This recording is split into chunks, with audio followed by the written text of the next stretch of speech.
innahu min Sulaiman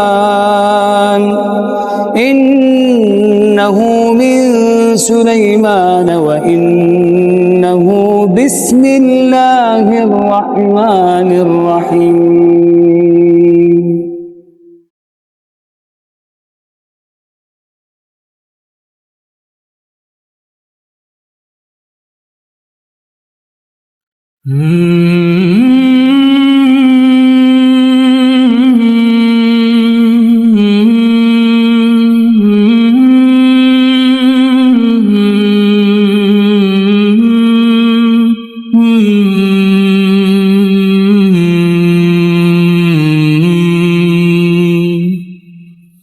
Alhamdulillah wassalatu wassalamu ala Rasulillah wa ala alihi wa sahbihi wa mawalah wa la hawla wa la quwwata illa billahi wa ma.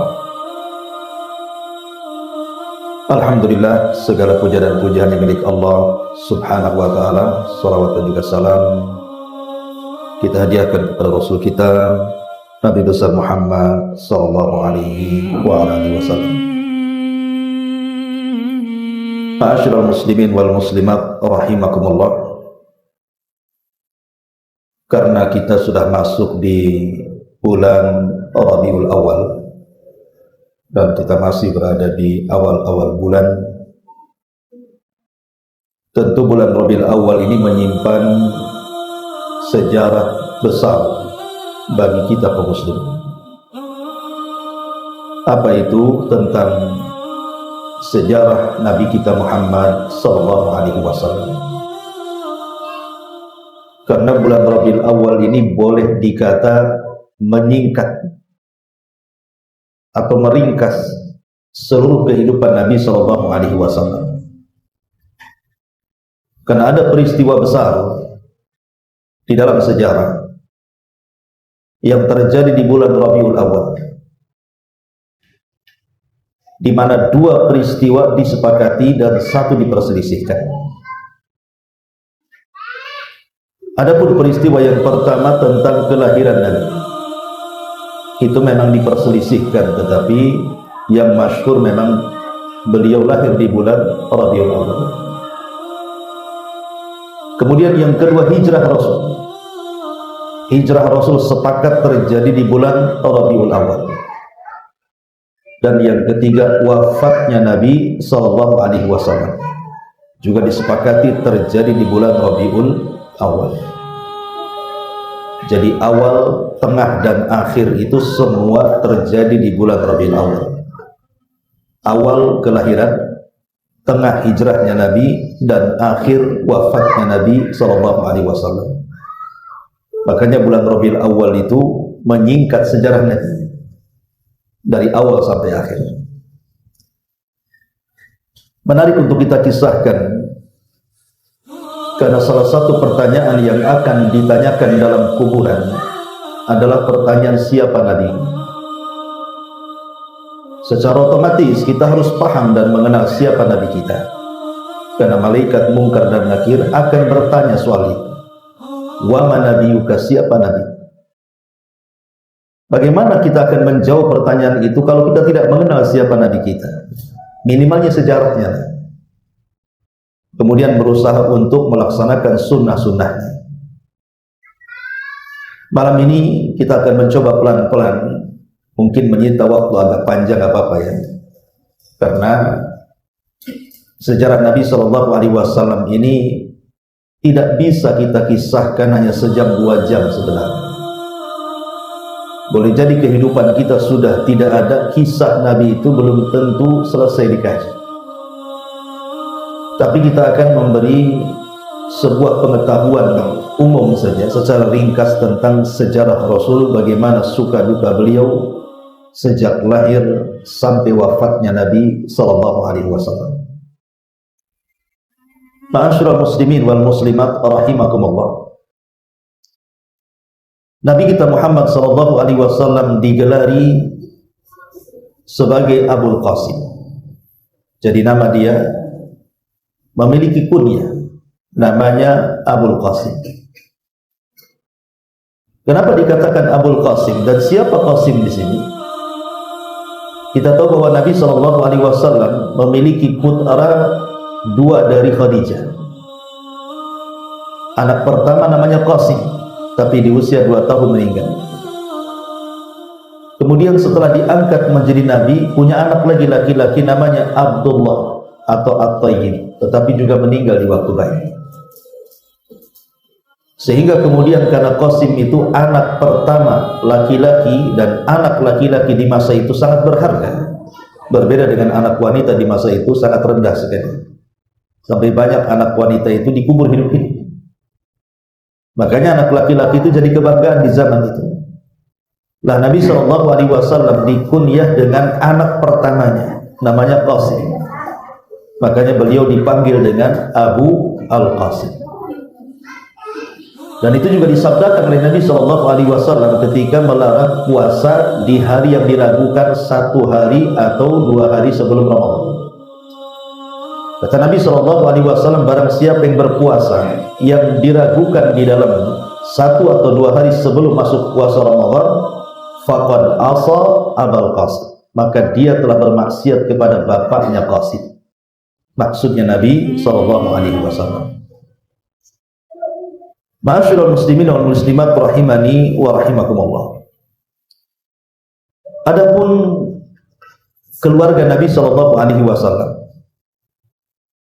beliau terlahir dari seorang laki-laki yang bernama Abdullah, dan Abdullah adalah putra kesayangan dari Abdul Muttalib.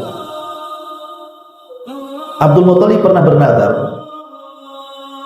ketika dia menemukan air Zam-Zam itu, kalau dia punya 10 anak laki-laki, maka aku akan sembelih salah satunya. Lah rupanya nazarnya dikabulkan. Abdul Muttalib punya anak 10, maka bagaimanapun dia harus melaksanakan nazarnya kan. Lalu siapa dari 10 anak Abdul Muttalib yang harus disembelih itu? Rupanya jatuh kepada Abdullah. Tapi karena kemudian permintaan orang-orang Quraisy agar jangan disembelih, karena nanti akan menjadi sebuah percontohan bagi orang-orang Quraisy, setiap punya anak 10 disembelih 1 pula.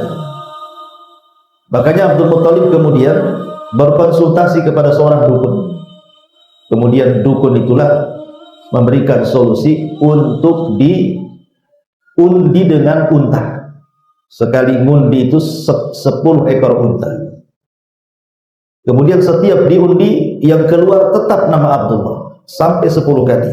Baru di 10 undian itu, setelah 100 unta dikorbankan, baru kemudian yang keluar unta. Makanya Abdul Muttalib akhirnya menyembelih 100 ekor unta untuk menyelamatkan nyawa Abdullah. Makanya Abdullah itu adalah anak yang akan disembelih Abdul Muttalib, sama dengan kondisi kakek buyut mereka. Siapa? Nabi Ismail juga akan disembelih oleh Ibrahim karena perintah Allah Subhanahu wa ta'ala. Makanya Rasul disebut ibnu Zabihatain, anak dari 2 orang yang akan disembelih. Pertama ayahnya Abdullah, yang kedua kakek buyutnya Ismail alaihissalam. Adapun ibunya adalah Aminah bintu Wahb. 2 manusia mulia ini kemudian menikah di waktu muda. Ada yang mengatakan usia Abdullah ketika itu belasan tahun, mungkin ya 16-17 tahun, karena biasa orang Arab itu kalau menikah di waktu muda di zaman itu. Kalau zaman sekarang udah kuliah aja tak mau kawin-kawin, sampai cari pekerjaan. Nanti dia usia 50 tahun baru pusing dia cari jodoh. Punya anak bayi bukan seperti bapak dengan anak, kakek dengan anak, jadi karena udah tua misalnya. Jadi orang dulu itu menikah muda-muda gitu, makanya juga banyak anaknya, jadi kayak orang kampung lah kan, yang seperti itu. Ma'asyiral muslimin yang dimuliakan Allah Azza wa Jalla. Allah Subhanahu wa ta'ala berfirman dalam surah Al-Duha, wa wajadaka yatiman fa'awa. Dan Allah mendapati engkau wahai Muhammad dalam kondisi yatim, tapi Allah lah yang menjaga. Nabi SAW terlahir yatim. Karena Abdullah meninggal di perjalanan beliau ketika berdagang, singgah di Madinah, kemudian terkena wabah, akhirnya meninggal. Lah sementara Nabi SAW itu masih di perut ibunya, usianya masih 6 bulan. Jadi ketika Nabi SAW lahir saja tidak sempat melihat ayahnya seperti apa. Makanya Nabi SAW dikatakan seyatim-yatimnya anak yatim, karena beliau masih di kandungan, ayahnya meninggal. Jadi ketika terlahir tidak bisa menggambarkan seperti ayahnya. Di zaman itu kan belum ada foto, ya kan? Di zaman sekarang walaupun meninggal di kandungan, ada fotonya di handphone. Ini bapakmu katanya, kan? Zaman dulu kan tidak ada, kan? Gitu. Jadi tidak bisa dibayangkan ayahnya seperti apa. Ada peristiwa besar saat kelahiran Nabi SAW. Memang banyak riwayat-riwayatnya lemah. Seperti umpamanya ketika lahirnya Nabi SAW, api Majusi yang dijaga ratusan tahun tidak padam, tiba-tiba padam. Kemudian 14 tiang yang menyanggah kerajaan Persia tiba-tiba roboh. Dan banyak lagi. Tetapi ada yang sahih di antara peristiwa-peristiwa aneh sebelum kelahiran atau saat kelahiran Rasul. Saya akan sebutkan 2 yang jelas-jelas sahih. Pertama, peristiwa yang digambarkan dalam Al-Quran dan menjadi nama dalam surat yang disebut dengan Al-Fil. Kemudian kisahnya disebut Ashabul Fil. Perang gajah. Lah perang gajah ini terjadi 1,5 bulan sebelum kelahiran Nabi, atau sekitar 50 hari sebelum kelahiran Nabi SAW, terjadi penyerangan yang dilakukan oleh Abrahah al-Asram dengan pasukan gajahnya ini. Sebenarnya gajahnya tidak banyak. Ada yang mengatakan 4 ekor, ada yang mengatakan 8 ekor, lebihnya yang kuda dan jalan kaki. Mungkin lebih banyak kudanya gitu ya. Tapi kenapa disebut pasukan gajah? Karena orang Arab di zaman itu tidak kenal gajah, dan nggak ada gajah di Arab. Abraha pun mengambil gajah itu dikirim dari Ethiopia, dari pusat kerajaan Najasyi. Makanya ketika ada gajah itu ya aneh jadinya. Makanya kemudian disebut pasukan bergajah. Lah Abrahatul Asram ini ketika menyerang kota Mekah sebenarnya tidak ingin berperang dengan orang Arab, tidak. Abraha itu tidak hendak berperang dengan orang Arab, walaupun dia tahu bahwa kalau perang pasti menang karena pasukannya kuat. Abraha itu hanya ingin menghancurkan Ka'bah gitu saja, sebagai bentuk balas dendam karena gereja yang didirikannya di Yaman itu dihinakan oleh orang Arab. Makanya tak terima dia gerejanya dihinakan itu, makanya dia ingin menghancurkan Ka'bah. Sebagai balasan itu disesuaikan dengan amalan. Ma'asyiral muslimin yang dimuliakan Allah Subhanahu wa taala. Tetapi ketika Abraha sudah mendekati Mekah, tepatnya di sebuah lembah yang disebut dengan lembah Muhassir. Lembah Muhassir itu, disitulah Abraha dihancurkan. Makanya kalau kita lewat lembah itu, khususnya bagi jemaah haji kan mesti lewat lembah itu, maka disunahkan untuk mempercepat jalan. Kenapa demikian? Karena kita tidak boleh singgah di tempat yang pernah diazab Allah. Makanya disunahkan bagi jemaah haji kalau lewat lembah itu disuruh cepat jalan kakinya. Sama dengan syariat ketika sa'i. Antum yang pernah umrah, ketika sa'i itu ada lampu hijau, dari lampu hijau ke lampu hijau itu kan disuruh untuk mempercepat jalan. Karena konon katanya bahwa Hajar ketika melempar syaitan itu di sekitar itu. Makanya kemudian disuruh mempercepat jalannya. Kisahnya adalah ketika Abraha sampai di tempat yang disebut dengan lembah Muhassir itulah, maka tiba-tiba Allah Subhanahu wa taala tidak berkenan untuk mengganggu Ka'bah Abrahatul Asram ini. Makanya kemudian diutuslah burung ababil yang kemudian menghancurkan sehancur-hancurnya pasukan Abrahatul Asram. Tidak ada yang selamat. Kalaupun ada yang selamat itu hanya untuk menceritakan peristiwa, habis itu mati. Ada yang selamat tapi hanya untuk menceritakan peristiwa saja, saksi mata.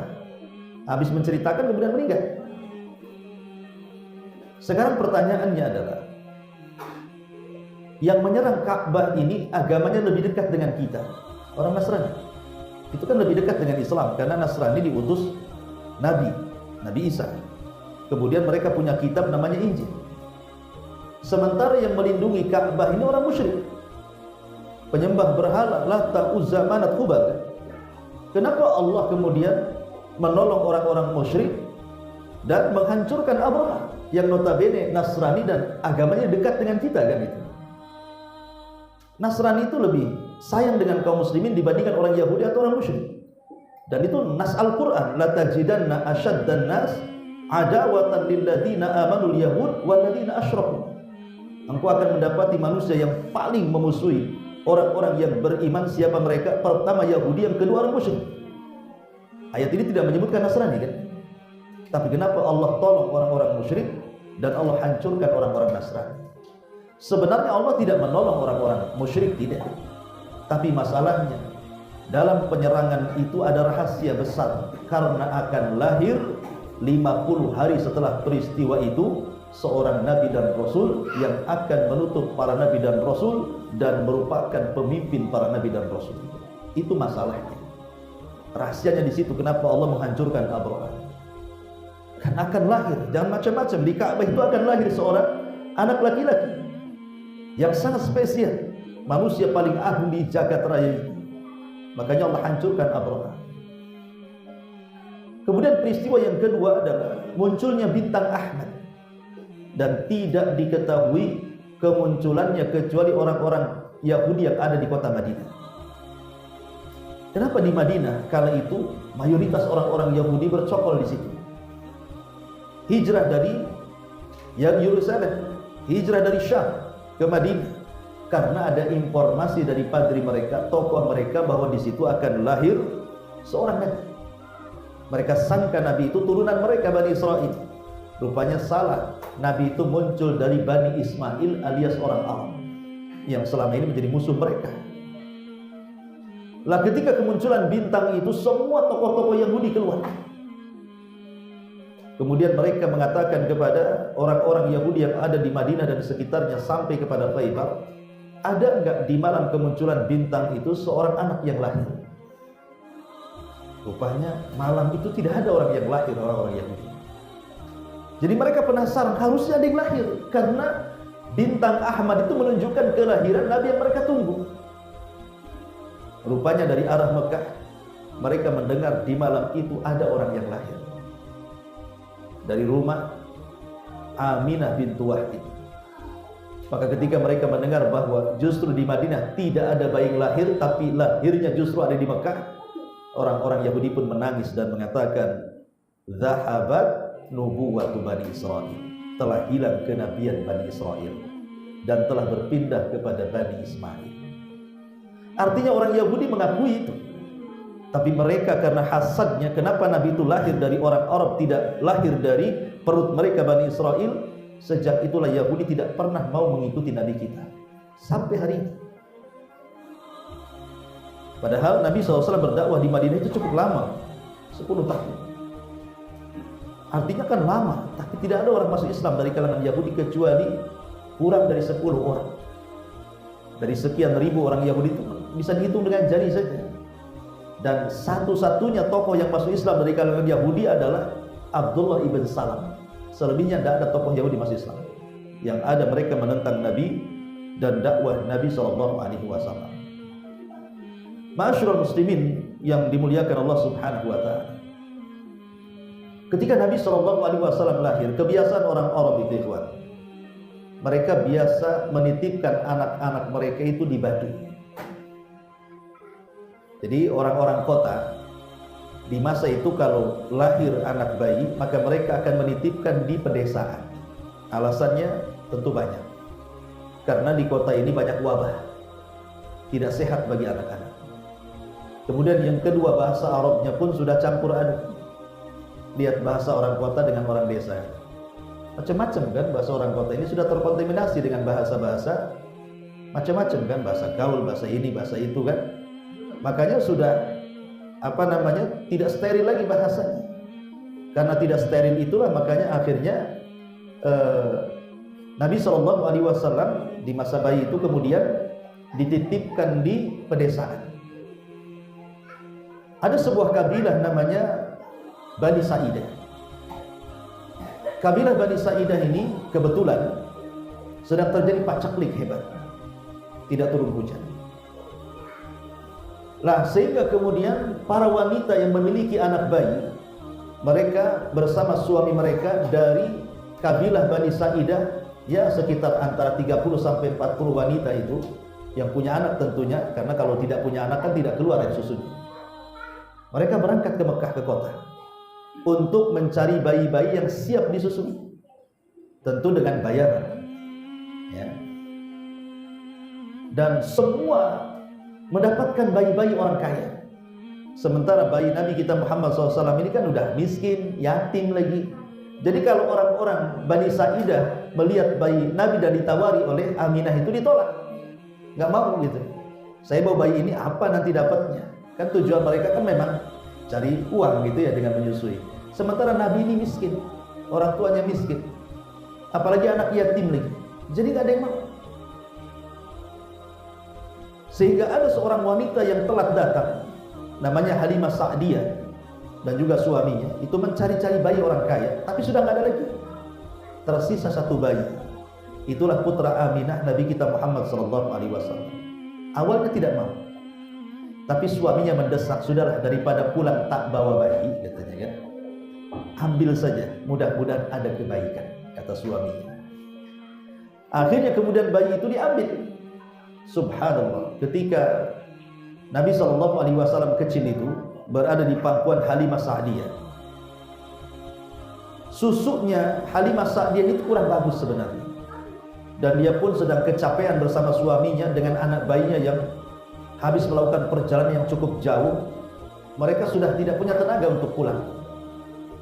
Tapi ketika kemudian mereka mengambil bayi Nabi Muhammad SAW, tiba-tiba kemudian kambing yang tidak mengeluarkan air susu itu, ternyata air susunya banyak dan bisa diperah.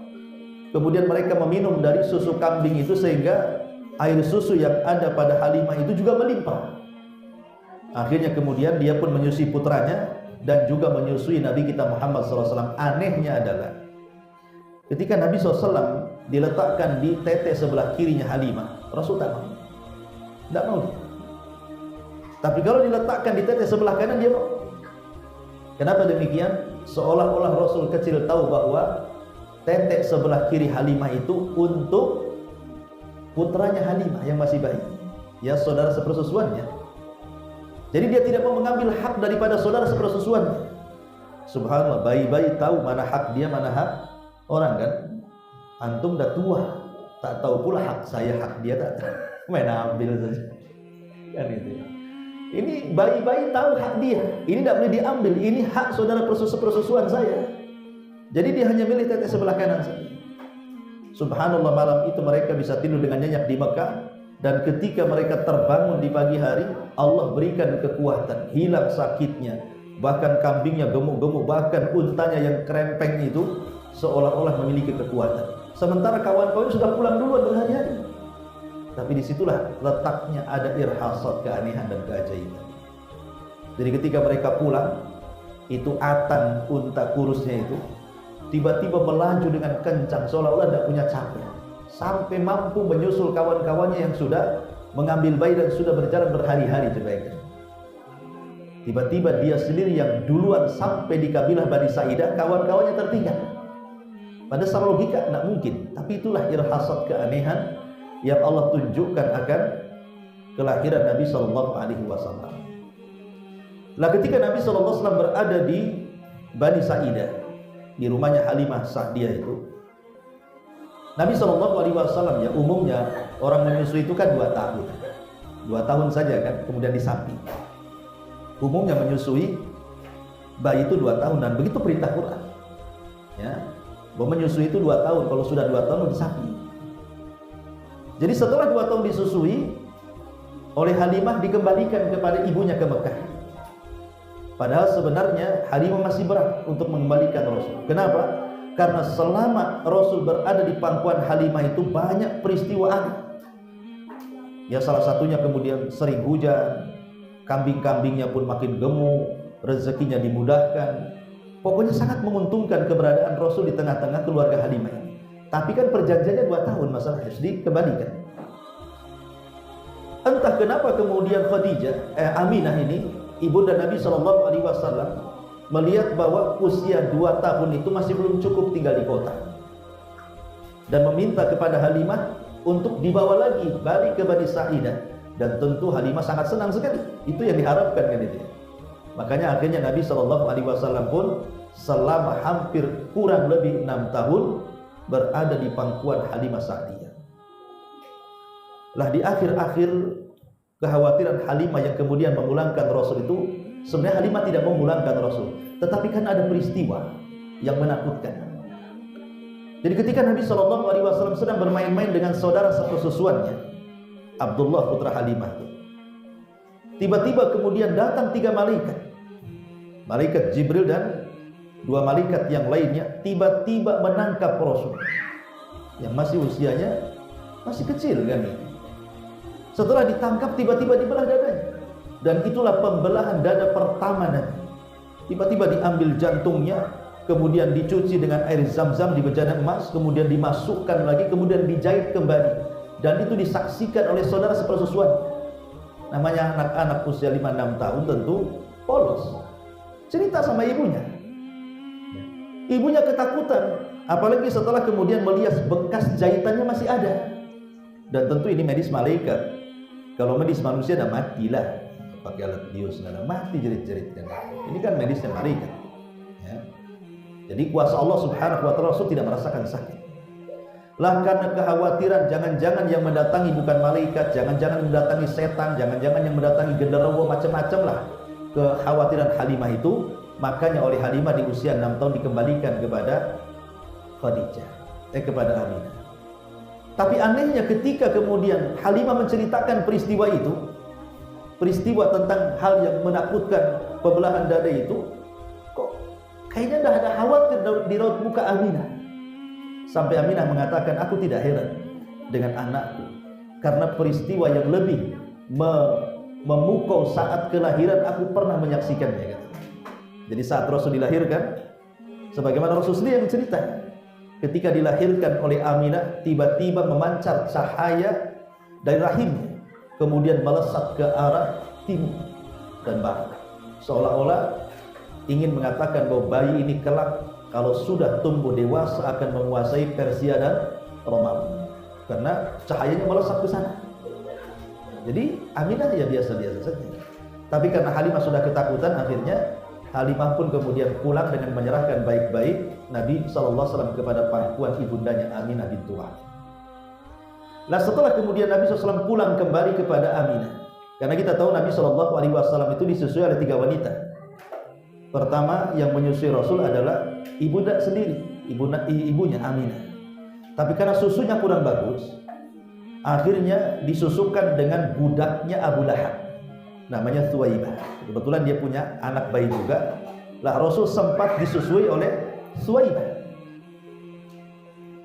Kemudian setelah disusui Thuwaibah, dan luar biasanya Thuwaibah ini kan budaknya Abu Lahab. Ketika Rasul mau disusui Thuwaibah, Abu Lahab senang.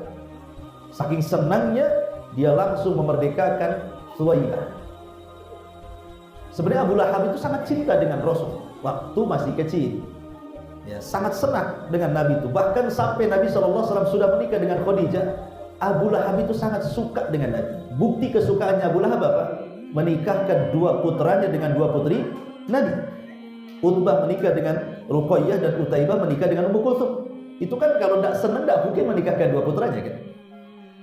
Kebencian Abu Lahab itu dimulai ketika Rasul mengaku jadi Nabi, kemudian mulai mendakwahkan tauhid. Disitulah mulai kebenciannya. Makanya dia minta kepada Utaibah dan Utbah untuk menceraikan istrinya dalam rangka menyakiti Nabi. Kembali kepada kisah awal. Jadi setelah Nabi SAW di usia 66 tahun kembali kepada ibundanya Aminah, maka Aminah ingin mengajak berziarah ke kuburan ayahnya Abdullah yang ada di Madinah.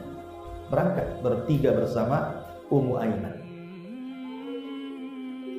Kita tahu bahwa perjalanan Mekah dan Madinah itu jauh, ikhwan. Ya, apalagi menggunakan unta kan jauh sekali. Ya. Kalau pakai mobil sekarang dekat. Bagaimana lelahnya coba, apalagi wanita. Aminah sudah tua, kemudian juga Ummu Aiman bersama Nabi SAW. Ya. Ketika sampai di Madinah, maka kemudian coba ditenangkan ya, saya kurang sering buyar ini ya materinya. Jadi ketika sampai kemudian sampai di mana tadi kan? Udah lupa jadinya. Iya. Jadi jadi ketika kemudian Nabi SAW bersama Aminah dan juga Ummu Aiman, tenangkan aja. Afwan ya, Masya Allah. Iya. Jadi berangkatlah kemudian ke kota Madinah. Kemudian sampai di Madinah, berziarah ke kuburan ayahnya Abdullah. Ya. Kemudian setelah berziarah dan menetap di Madinah, karena bagaimanapun saudara-saudara Aminah juga banyak yang ada di Madinah, jadi menetap beberapa hari di Madinah. Kemudian setelah itu mereka pulang, tapi Allah takdirkan di sebuah tempat namanya Abwa. Abwa itu pertengahan antara Mekah dan Madinah. Di situ ada kota Abwa. Lah disitulah Aminah kemudian jatuh sakit. Subhanallah, sakitnya tidak tertolong. Akhirnya Allah takdirkan Aminah pun meninggal dunia di usia Nabi 6 tahun. Berarti genaplah Rasul dari yatim menjadi piatu. Yatim piatu. Ini istilah Indonesia. Kalau orang Arab nggak kenal piatu, di sana kenalnya ya yatim saja.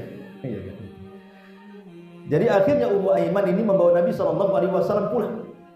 Setelah sampai di kota Mekah, kemudian diserahkan kepada kakeknya Abdul Muthalib, yang ketika itu Abdul Muthalib menjadi pemimpin Arab. Ingat, pemimpin Arab itu hanya ada dari 2 kabilah saja. Pertama kabilah Bani Hashim, dan yang kedua kabilah Bani Mahzum. Adapun yang lainnya sekitar 20 kabilah itu kecil-kecil.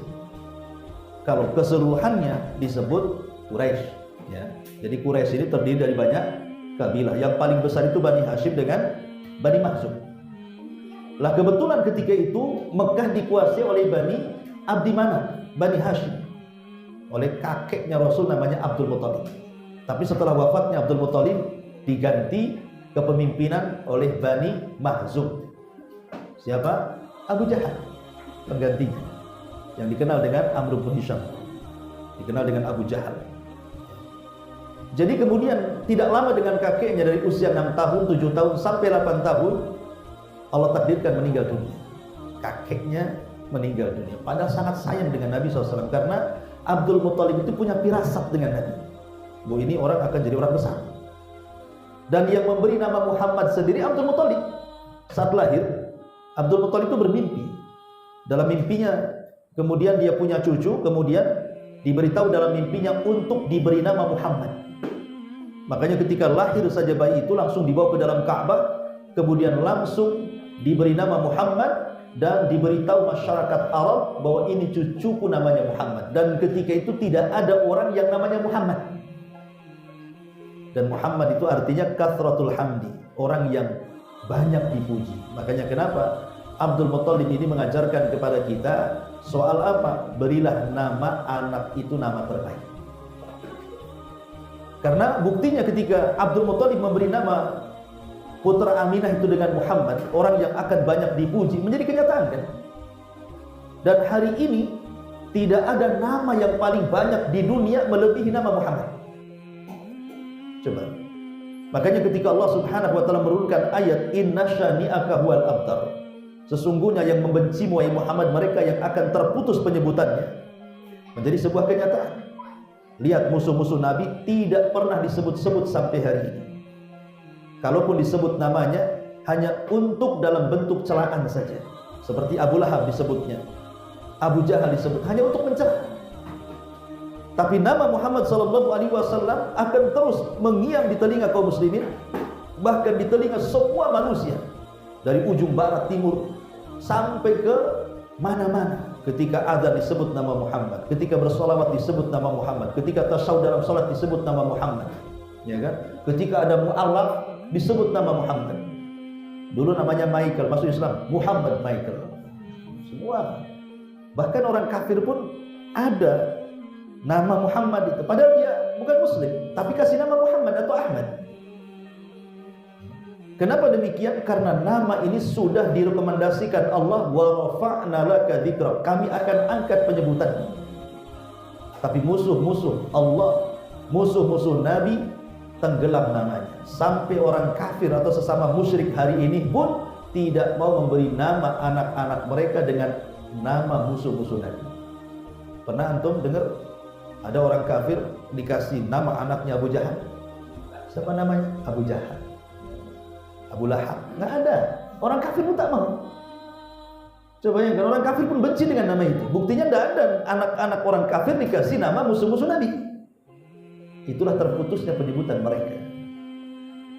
Nah, setelah kemudian usia Rasul SAW di 8 tahun, kemudian kakeknya meninggal, Abdul Muthalib. Maka sebelum meninggal Abdul Muthalib bertitip pesan kepada siapa? Abu Thalib. Kenapa Abu Thalib? Paman Nabi banyak yang kaya. Abu Lahab kaya, Hamzah kaya. Kenapa dititipkan kepada Abu Thalib yang miskin? Pamannya Rasul itu banyak loh. Pamannya Rasul banyak yang kaya-kaya itu.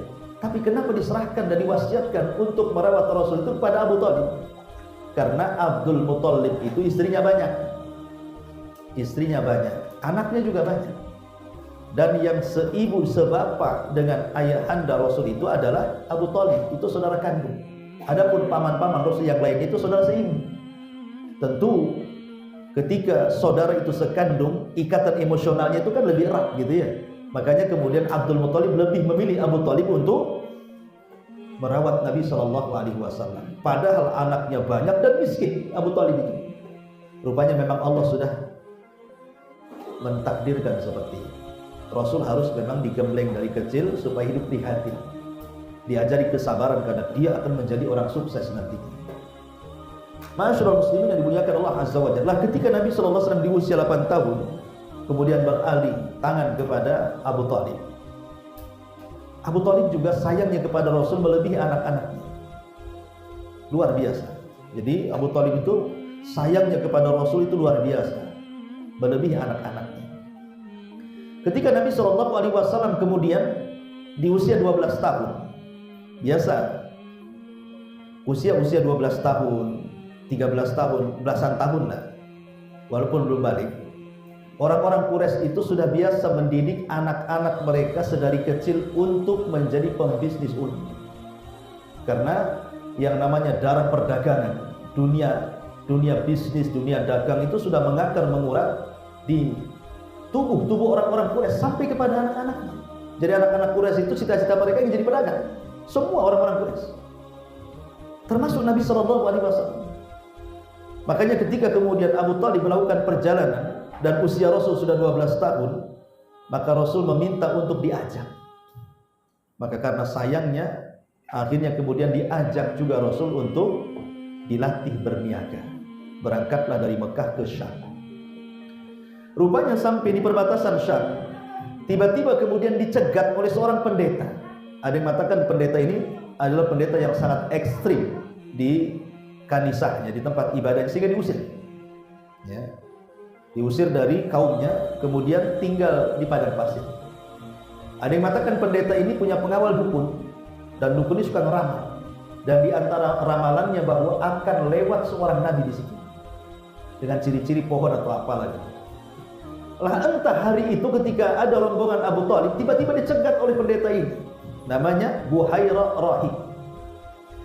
Jadi kata Buhairah, jangan dulu kalian melanjutkan perjalanan ke Syam, sebaiknya kalian singgah di rumahku. Aku akan jamu makan kalian. Tumben-tumben ya, dia tidak pernah menjamu kafilah-kafilah dagang, ya lewat itu saja. Ketika kafilahnya Abu Thalib dicegat pula disuruh makan. Ketika makan, kemudian sang pendeta mengatakan, ada yang kurang di antara kalian. Kata Abu Thalib, ada, putraku. Dia yang menjaga barang-barang di luar. Kata Buhairah, suruh dia masuk. Ketika dia masuk, maksudnya Rasul, kaget Buhairah. Rupanya tanda-tanda kenabian ada pada dia. Kemudian ketika Abu Hurairah memperhatikan Rasul keluar, tiba-tiba awan menaungi dia sepanjang jalan, pohon mengucapkan salam, batu mengucapkan salam, dan begitu seterusnya. Pokoknya di beberapa hari disuruh tinggal di rumahnya Abu Hurairah, diperhatikan, dan betul-betul dia yakini Nabi yang dijanjikan itu. Makanya Abu Hurairah mengatakan kepada Abu Thalib, sebaiknya kau jangan bawa anak ini ke Syam, sebab orang-orang Yahudi kalau tahu tanda-tanda kenabian yang ada di bahu dia itu, maka pasti akan dibunuh. Sebaiknya bawa balik. Akhirnya dibawa balik lagi ke Mekah. Gagal Rasulullah SAW, kemudian berniaga bersama Abu Thalib. Tetapi Nabi SAW tidak kehabisan akal. Walaupun usianya masih belia 12 tahun, menginjak 13 tahun, tapi dia ingin membantu ekonomi pamannya. Subhanallah, di usia 12 tahun sudah mandiri Nabi. Dia ingin membantu ekonomi pamannya. Dengan cara apa? Dia melihat anak-anak seusia dia. Apa kerjaannya? Rupanya banyak anak-anak di usia dia dan di atas dia itu banyak yang menjadi penggembala kambing. Jadi cari orang kaya, nanti dirawat kambingnya, nanti dihargai murah. Jadi murah sekali ongkosnya. Tapi Nabi SAW tetap mengambil pekerjaan itu karena dia memikirkan jasa pamannya. Dia ingin membalas. Dia tidak mau merepotkan. Di sini pelajaran besar. Lihat bagaimana di usia 12 menginjak 13 itu Rasul mengajarkan kepada kita kemandirian hidup. Tadi saya sudah singgung. Hari ini 12 tahun ada di mana? Paling nongkrong di jembatan. Trek-trekan, naudzubillah kemarin itu yang viral itu. Usia 12 tahun sudah merkosa orang, bunuh orang. Coba yang itu. Anak masih bau kencur bisa merkosa, membunuh lagi. Itu anak-anak zaman kiwari, zaman gak jelas ini kan. Zaman now katanya. Anak-anak sekarang ya paling apa? Main gadget, main handphone, main game. Nggak ada. Bahkan sudah kuliah saja masih juga WA ibunya. Ma tolong kirim. Itu udah kuliah kan. Yang celakanya dah kawin pun juga masih juga. Masih dia. Tolonglah bantu Pak, bantu Bu. Subhanallah kan. Masih kurang mandiri. Lihat Rasul itu mengajarkan kemandirian luar biasa. Harusnya orang-orang yang sudah kuliah itu janganlah minta-minta, harusnya dia balas budi orang tuanya kan itu. Anda masih mereteli juga orang tuanya. Jadi Nabi SAW diarahkan untuk menjadi penggembala kambing. Kenapa tidak unta saja? Kan penggembala unta gajinya lebih besar. Rupanya Allah yang berkehendak. Karena akan ada perbedaan jauh antara akhlak penggembala unta dengan akhlak penggembala kambing. Akhlak penggembala unta itu cenderung kasar. Karena tabiat unta itu dari setan masalahnya. Makanya kalau makan daging unta batal wudunya. Tapi kalau makan daging kambing tidak batal wudunya. Karena unta tercipta dari setan, artinya tabiatnya seperti setan. Jadi siapa yang menggembala unta itu akan keras hatinya seperti Umar. Umar itu penggembala unta, makanya lihat orangnya keras untuk Umar bin Khattab. Karena sejak kecil dia penggembala unta masalahnya. Tapi Rasul diarahkan oleh Allah untuk menjadi penggembala kambing. Sampai ahli sejarah mengatakan apa? Min riayatil ghanami ila riayatil umat. Dimulai dari memimpin kambing, diakhiri memimpin umat. Jadi modal Nabi SAW untuk memimpin umat itu berawal dari memimpin kambing. Karena dari memimpin kambing inilah lahir keberanian. Namanya kambing diincar serigala, berarti tuannya harus melawan serigala. Timbul berani. Ya. Yang namanya merawat kambing itu harus sabar. Kalau tidak sabar matilah kambingnya. Ya. Kalau merawat kambing itu harus penuh dengan kasih sayang. Tidak bisa kasar. Lari kalau kasar bisa sampai mati, sakit juga kan gitu. Jadi banyak sifat-sifat baik, mulai dari kesabaran, kemudian keberanian, kemudian kasih sayang, macam-macam lah sifat-sifat yang terlahir dari penggembala kambing itu yang jadi modal Nabi SAW untuk memimpin umat. Makanya dimulai dari memimpin kambing, diakhiri memimpin manusia, bahkan jinnya sekalian. Jadi jangan salah. Jadi kalau antum ingin menjadi ya pemimpin, menjadi leadership gitu ya, tidak usah antum kursus kepemimpinan di hotel sana hotel ini. Antum ke Tamiang saja sih, kan banyak kambing di sini. Setahun aja antum gembala kambing gitu. Itu akan jadi pemimpin, karena dari situ lahir akhlak yang baik kan ya. Jadi ini metode Nabi SAW. Ahli sejarah mengatakan begitu. Min ri'ayatil ghanami ila ri'ayatil umam. Ma'asyiral muslimin yang muliakan Allah Azza wa Jalla. Tetapi dengan seiringnya waktu, Nabi SAW usianya pun sudah mulai dewasa. Memang banyak peristiwa di usia 15 tahun, 16, 17 itu seperti terjadi perang namanya perang Fijar. Kemudian ada namanya Hilful Fudul, perjanjian. Kemudian ada namanya renovasi Mekah, Ka'bah, karena terjadi banjir merobohkan separuh Ka'bah, sehingga ketika itu orang Quraisy mau merenovasi Ka'bah, merobohkan dan membangun kembali. Itu pun ketika mereka hendak merobohkan Ka'bah tidak berani, karena banyak orang-orang tua yang masih hidup yang mereka menyaksikan bagaimana Abraha dihancurkan oleh burung ababi. Tetapi ada orang tua di antara mereka namanya Al-Walid, Al-Walid ibn Mughirah, orang yang sudah tua. Dia mengatakan, biar aku yang memulai menghancurkan Ka'bah. Kalau tidak ada apa-apa, berarti tidak ada apa-apa, karena niat kita bukan menghancurkan seperti Abraha, kita kan niatnya memperbaiki. Setelah kemudian dirobohkan sedikit-sedikit, kok nggak ada apa-apa, maka serentaklah oleh masyarakat Quraisy dirobohkan Ka'bah itu. Masalahnya, sebejat-bejatnya orang jahiliyah, sejahat-jahatnya orang jahiliyah, di atas kesyirikan mereka, ketika merenovasi Ka'bah, mereka tidak menerima uang haram. Mereka mewajibkan uang halal. Nggak bisa bangun Ka'bah dari uang togel, dari judi online, nggak bisa, dari korupsi, nggak bisa. Ya, harus yang dari halal betul. Lah karena uang halal sedikit, akhirnya kemudian pembangunan Ka'bah tidak rampung, hanya separuhnya saja. Yang tadinya Ka'bah itu persegi panjang jadi kotak jadinya. Dulu kita lihat hari ini gambar Ka'bah itu kotak, kemudian ada tembok yang melengkung, itu disebut Hijar Ismail. Dulu Hijar Ismail ini bagian daripada Ka'bah, jadi memanjang, jadi dia di dalam Hijar Ismail itu. Tapi ketika direnovasi, Hijar Ismail jadi keluar, karena dari segi panjang jadi kotak jadinya kan. Nah seperti beginilah, awalnya segini Ka'bah nih, karena kurang dananya segini. Nah, untuk menunjukkan ini bagian Ka'bah, dibuatlah tembok melingkar di sini. Nah, itulah yang disebut dengan Hijar Ismail. Makanya orang tawaf, walaupun di sini ada jalan antara Hijar Ismail, tidak boleh tawaf lewat sini, karena ini masih bagian dalam Ka'bah, tetap harus melewati sini. Ya. Memang sempat dimasukkan sebenarnya di zaman Khalifah Abdullah ibn Zubair. Jadi Abdullah ibn Zubair ibn Awam itu pernah berkuasa di Madinah. Sempat Ka'bahnya dirobohkan, kemudian dibangun balik seperti bangunan Ibrahim. Tapi oleh Hajjaj ibn Yusuf, orang zalim itu, tiba-tiba dihancurkan balik, dibalikan lagi seperti Quraisy. Gitu. Lah di zaman Imam Malik itu dimintai fatwa. Wah Imam, bagaimana kalau seandainya kita balikan aja lah Ka'bah itu seperti bangunan di zaman Nabi Ibrahim? Tapi Imam Malik mengatakan, aku tak maulah jadi mainan para penguasa. Ka'bah itu harus dihancurkan, nanti dibangun lagi, dihancurkan, dibangun lagi. Sejak itulah maka Ka'bah dari sejak zaman Imam Malik sampai hari ini ya tetap begitu, bentuk yang pernah dibangun oleh orang Quraisy dan bukan bentuk yang dibangun oleh Nabi Ibrahim. Ya karena tadi maslahat tadi. Ya jadi takut jadi mainan kata Imam Malik. Jadi dibiarkan sampai sekarang seperti ini.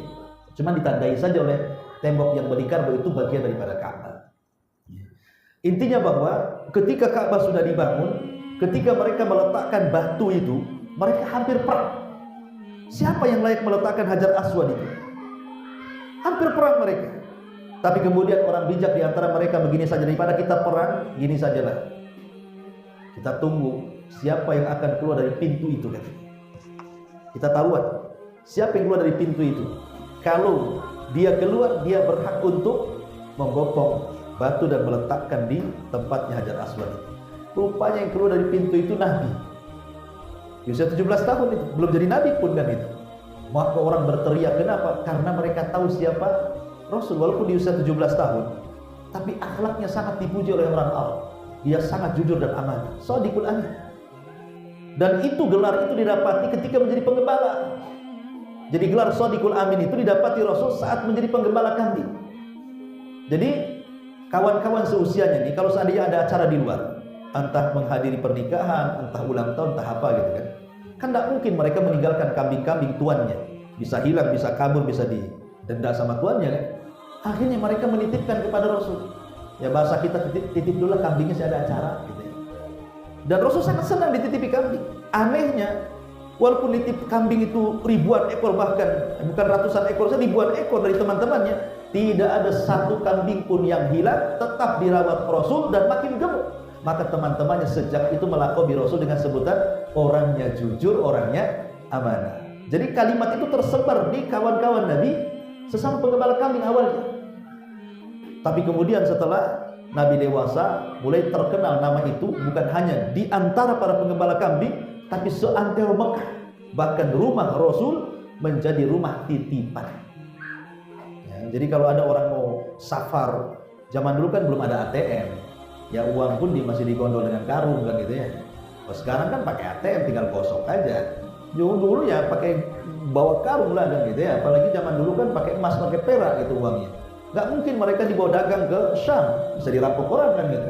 Maka biasa dititipkan di rumah Nabi. Makanya Nabi itu adalah orang yang mengasas pertama perbankan Islam. Sebelum ada sekarang bank-bank syariah, Nabi sudah buat bank syariah duluan. Ya, betul-betul bank syariah, penitipan, wadah. Jadi Nabi SAW memang sudah dikenal akhlaknya shadiqul amin. Makanya ketika meletakkan Hajar Aswad, Rasul ingin menyatukan semuanya. Padahal menjadi Nabi itu. Kata Rasul gini sajalah, ambil kain, letakkan Hajar Aswad di tengah, masing-masing pegang kain, ayo kita hantarkan Hajar Aswad ke tempatnya. Subhanallah, masing-masing senang dengan ide itu. Jadi gak jadi perang gitu kan. Lihat bagaimana di usia 17 tahun Nabi sudah bisa menyatukan semua kabilah yang hendak perang gara-gara meletakkan batu. Biasa ya. Akhirnya kemudian setelah peristiwa itu di usia ya sekitar 20 tahun, maka Nabi SAW mulai beralih profesi lah. Jadi penggembala kambing mulai jadi pedagang. Mulai ada dagang kecil-kecilan di Mekah gitu ya. Kemudian dia mencoba keberuntungan berdagang sampai ke Syam. Dan subhanallah, setiap dia membawa dagangan, karena di zaman itu kan biasanya yang dibawa dari Mekah, andalan orang Mekah itu mereka menyamak kulit. Jadi kulit unta, kulit sapi, kulit kambing itu dikeringkan, disamak gitu ya. Kemudian dijual ke Yaman atau ke Syam. Itulah mereka jualan itu saja. Jadi Nabi SAW terkadang bawa barang banyak gitu ya dari Mekah, kulit-kulit yang sudah disamak itu kemudian dibawa ke Syam, dan subhanallah laris. Dan selalu bawa keuntungan yang besar. Dan setiap majikan yang barangnya dibawa Rasul selalu mendapatkan keuntungan, tidak pernah ada kerugian. Sampai ketika ya usianya 23-24 tahun gitu, rupanya didengar oleh seorang wanita yang sangat tajir, miliarder.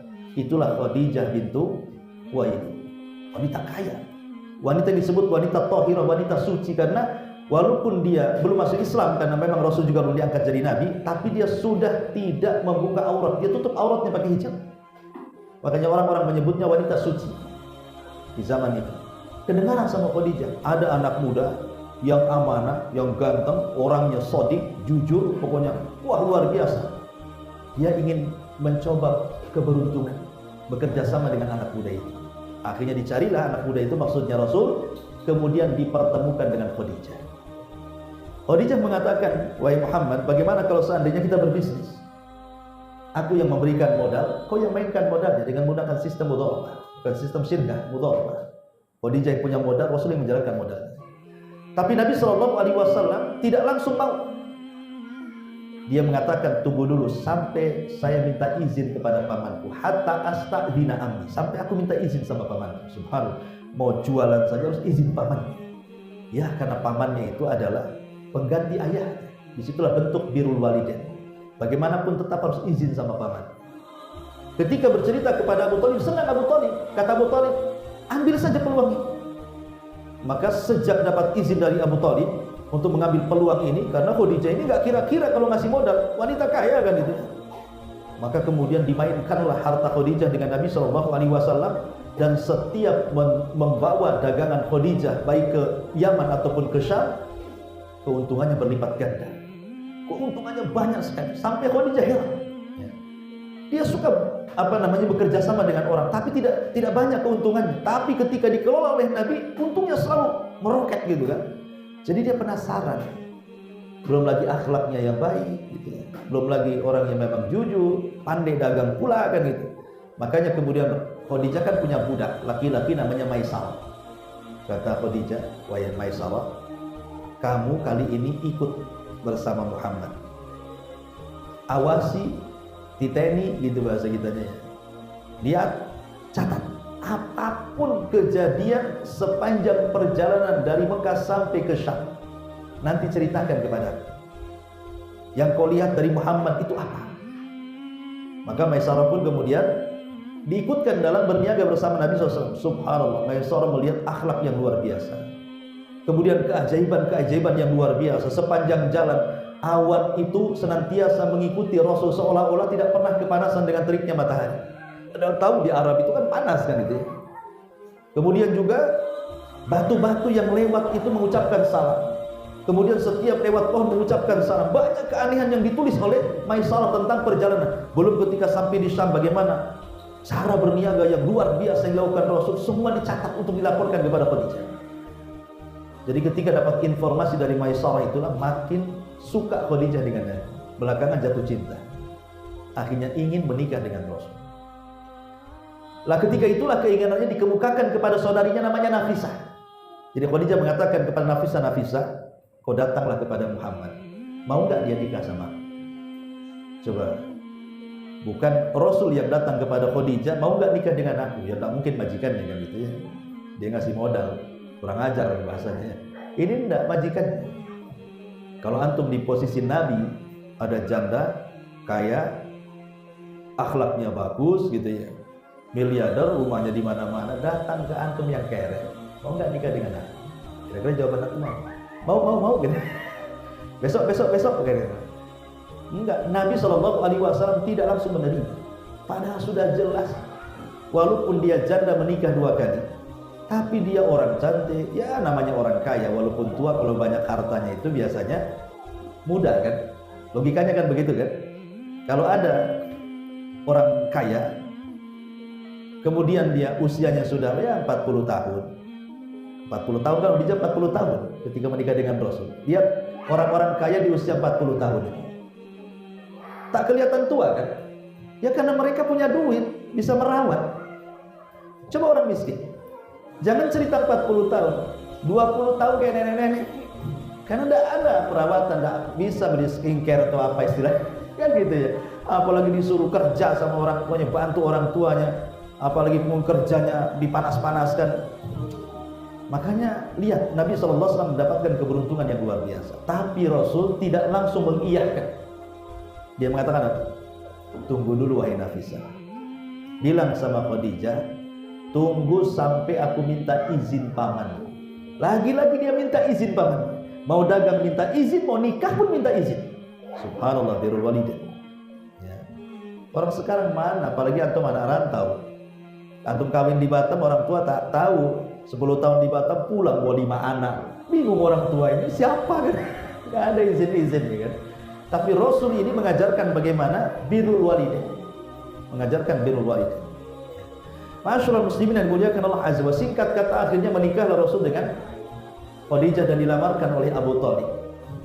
Subhanallah, belum pernah terjadi di mana seorang laki-laki melamar seorang wanita yang maharnya itu sangat fantastis dan sangat menghargai seorang wanita di zaman itu. Tidak ada laki-laki yang menghargai wanita di zaman itu. Tapi Nabi SAW berikan contoh, beginilah akhlak bagaimana cara memuliakan seorang wanita. Maka Nabi SAW kemudian di usia 25 tahun dan sudah menjadi pedagang sukses gitu ya, dia pun berhasil mengumpulkan banyak uang. Kemudian dia membeli 20 ekor unta betina, dan unta betina itu lebih mahal dibandingkan unta jantan, dengan uang sekitar ya 400 dirham.